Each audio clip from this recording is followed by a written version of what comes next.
नमस्कार दोस्तों। आज हम साधारण ब्याज का भाग 3 करने जा रहे हैं। और इससे पहले यदि आपने यहाँ पर पहले 2 भाग नहीं देखे हों तो सबसे पहले आप डिस्क्रिप्शन बॉक्स में जाकर लिंक दे रखिए, उसकी सहायता से पिछले 2 भागों को देख लीजिए। तो चलें यहाँ पर आज का हमारा प्रश्न देखते हैं। हमारा प्रश्न है, कोई राशि 15 वर्ष में किस साधारण ब्याज की वार्षिक दर से 4 गुनी हो जाएगी। ठीक है, क्या बता रहा है? कोई राशि 15 वर्ष में किस साधारण ब्याज की वार्षिक दर से 4 गुनी हो जाएगी। ठीक है, मतलब 15 वर्ष में 4 गुनी किस वार्षिक दर से हो जाएगी। मतलब यहाँ पर दर पूछा है और समय आपको कितना दिया है, 15 वर्ष दिया है। अब 4 गुनी हो जाएगी तो इसका सीधा सा मतलब ये है कि यदि आप यहाँ पर मूलधन यदि आप 100 मान लेते हैं, ठीक है, तो 15 वर्ष में यहाँ पर मिश्रधन कितना हो जाएगा, 4 गुना मतलब 400 हो जाएगा। और 100 रुपए के यदि 400 हो गए तो इसका मतलब ये है कि यहाँ पर ब्याज कितना बना, तो ब्याज इसका मतलब 100 से 400 मतलब 300 रुपये ब्याज बना। कितने वर्ष में? 15 वर्ष में। अब हमको क्या चाहिए? दर चाहिए। तो दर चाहिए तो दर का जो फॉर्मूला होता है, दर आर बराबर क्या होता है यहाँ पर, ब्याज गुणा 100 और बटे में मूलधन गुणा में समय। ठीक है, ये हमारे पास फॉर्मूला होता है। तो ब्याज कितना है यहाँ पर, 300 रुपये, तो 300 लिख दो।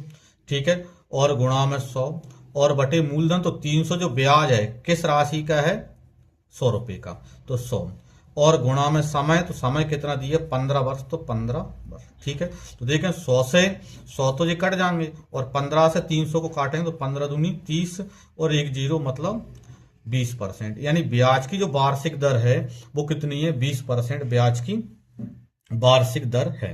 ठीक है, देखें तो अगला हमारा क्वेश्चन है, साधारण ब्याज की किस वार्षिक दर से कोई धनराशि 8 वर्ष में स्वयं की 2 गुनी हो जाएगी। ठीक है, वहीं यहां पर भी क्या पूछा है हमसे, दर पूछा है, समय कितना दिया है, 8 वर्ष दिया है, स्वयं की 2 गुनी हो जाएगी। ठीक है, यानी इसका मतलब ये है कि यदि आप मूलधन यदि 100 रुपये मानते हो तो मिश्रधन यहाँ पर क्या है, 2 गुना मतलब 200 रुपये हो जाएगा। और मूलधन यहाँ पर 100 का 200 हो गया तो इसका मतलब ये है कि ब्याज यहाँ पर कितना बना, तो 100 रुपये। ठीक है, 200 रुपये के 200 हो गए मतलब 200 रुपये यहाँ पर ब्याज बना। समय आपको दिया ये कितना है, 8 वर्ष है। तो पिछला ही फॉर्मूला लगा दो, दर आर बराबर क्या होता है, ब्याज, तो ब्याज कितना है, 100 गुणा में 100। ठीक है, फॉर्मूले का बटे में मूलधन यानी कितना है, 100 और गुणा समय, तो समय कितना दिया है, 8 वर्ष, तो 8 वर्ष। ठीक है, 100 से 100 कट जाएंगे और 4 से काटते हैं, 4 दूनी 8 और 4 से काटते हैं 100 को, तो 25, तो 25 बटे 2 यानी 25 में 2 को भाग देंगे तो कितना आएगा, 12.5%। यानी ब्याज की जो वार्षिक दर है वो कितनी है, 12.5% ब्याज की वार्षिक दर है। देखें तो अगला प्रश्न हमारा है, कितने वर्षों में कोई धनराशि 25% प्रति वर्ष साधारण ब्याज की दर पर 3 गुनी हो जाएगी। मतलब ये भी पिछला ही क्वेश्चन जैसा है, केवल अंतर क्या है कि यहाँ पर समय पूछा है और दर दे रखी है, जबकि पिछले प्रश्नों में क्या था, यहाँ पर दर पूछा था और समय दे रखा था। और क्या बोल रहा है कि 3 गुनी हो जाएगी। यानी आप यदि मूलधन यदि 100 रुपये लेते हो तो वह मिश्र धन कितना हो जाएगा, 3 गुना मतलब 300 रुपये हो जाएगा। और 100 रुपये के 300 हो गए तो इसका मतलब यहाँ पर आपका ब्याज कितना बना, तो 100 के 300 मतलब 200 रुपये ब्याज बना। ठीक है, दर कितनी है, 25% है। पता क्या करना है आपको, समय। तो समय का फॉर्मूला आप जानते हो जो कि हमने फर्स्ट वीडियो में यहाँ पर लिखा चुकी हैं। यदि आपने पहला भाग नहीं देखा तो पहला भाग आप जरूर देख लें। तो समय बराबर क्या होता है, समय बराबर होता है ब्याज गुणा 100 और बटे में मूलधन गुणा में दर। ठीक है, अब यहां पर देखो तो यहां पर ब्याज, तो ब्याज कितना आ रहा है यहाँ पर, 200 रुपये गुणा 100 फॉर्मूले का, और बटे पी यानी कि मूलधन कितना माना आपने, 100 रुपये। ठीक है, और गुणा में यहाँ पर दर, तो दर कितनी दर रखी है, 25%, तो यहाँ पर 25%। ठीक है, देखिए यहाँ पर 100 से 100 कट जाएंगे और 25 का भाग हम 200 में देंगे तो 25 अट्ठे 200 यानी कितना आएगा यहाँ पर, 8 वर्ष। ठीक है, यानी वह समय कितना है, तो वह समय है 8 वर्ष, वह समय आ गया इसमें। ठीक है, देखें तो अगला प्रश्न हमारा है, कोई धनराशि 10 वर्ष में अपनी दोगुनी हो जाती है, साधारण ब्याज की उसी दर पर वह अपने की 3 गुनी कितने वर्ष में हो जाएगी।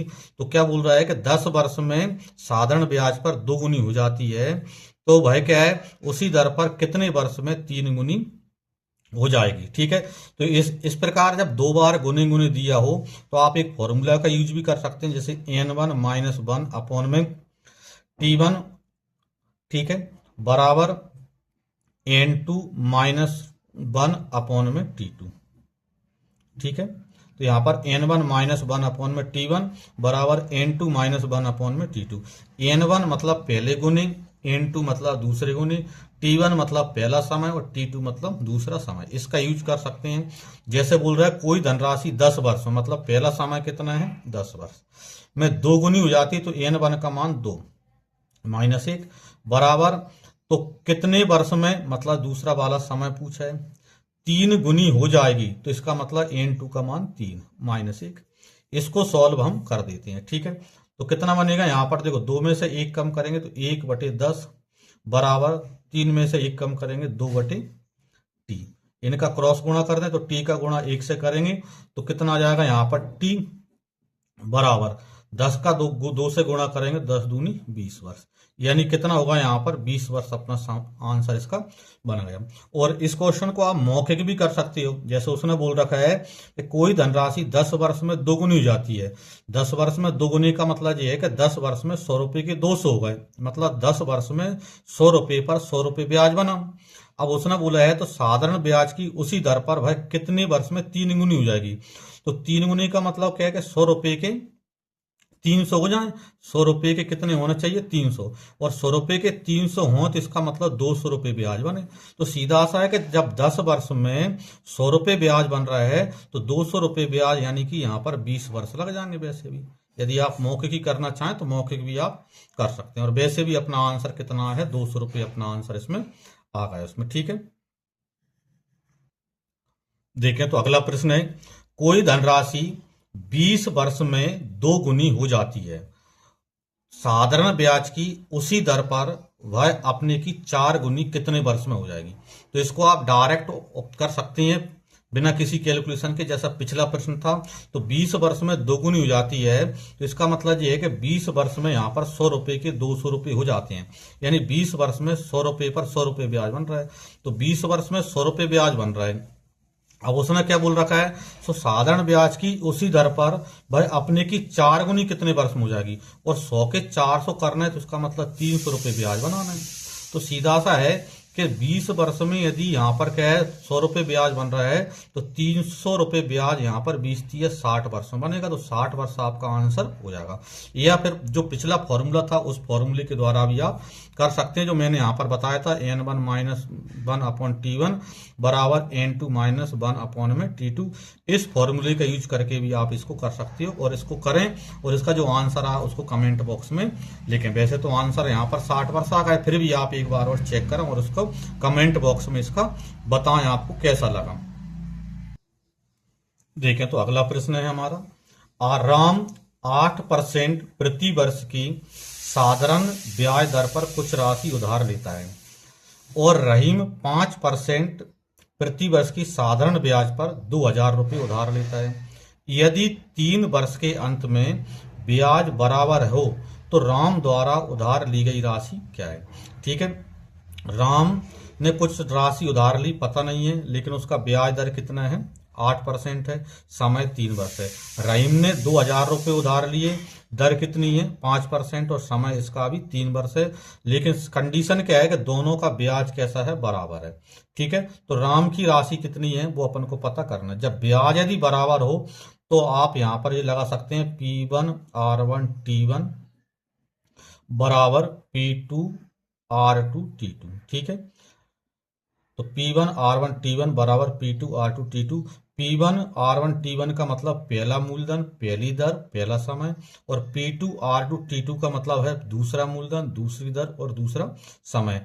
तो यहाँ पर पहला मूलधन कितना है राम का पता नहीं है, तो आप जैसे P मान लिए तो P है, गुणा दर, तो राम का दर कितनी है 8%, समय तो समय 3 वर्ष, बराबर P2 मतलब दूसरा वाला मूलधन यानी रहीम के लिए मूलधन कितना है 2000, तो यहाँ पर 2000 लिख दें यहाँ पर, गुणा R2 मतलब यहाँ पर रहीम की दर कितनी है तो 5%, और गुणा समय, तो समय इसका भी कितना है 3 वर्ष है। ठीक है, बस इसको यहाँ पर हम सॉल्व कर दें तो देखें यहाँ पर 3 से तो 3 कट ही जाएगा। ठीक है, और 8 का भाग इधर से देंगे तो 8 दूनी 16, कितने बचेंगे यहाँ पर 4, 8 5 40,